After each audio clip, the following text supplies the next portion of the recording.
rečenice, ajde reci dvije rečenice. Volim te, Bosno. Ajde, prosto proširenu.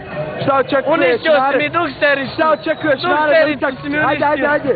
Šta očekuješ narednu utakmicu u Španiji? Pa pobjedbu te, šta očekuješ? Pobjed. Očiću u Afriku. Ne znam, znali su slonovi, ali su... Okej. Niša, ide evo. Nisam, pa to sam jedno. Ajmo dvije rečenice za Bosnu, ajde.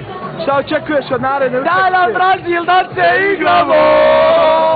Igramo!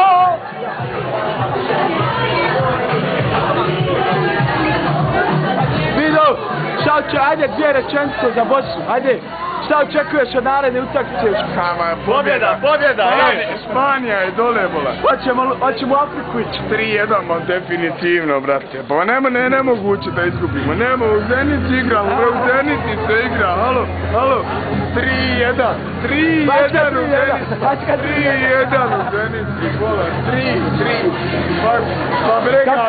Pa Bregaš je da plaći. Ko će ga uništiti? Najpaj. Kompletno, Džeko, prvi gol Džeko glavom, drugi Imišević, a treći Salinović je slobodnog udarca, definitivno, sa 36 metara.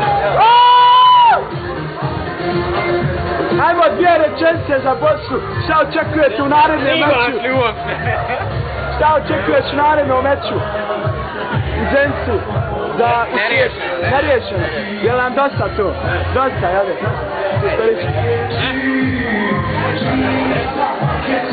Ajmo Jačko, dvije rečenice, šta očekuješ sljedeću utakmicu u Zenci? Ja očekujem pobjedu.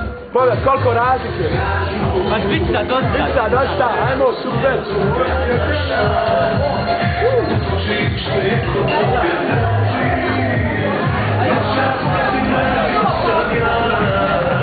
Evo, vjerni konobar.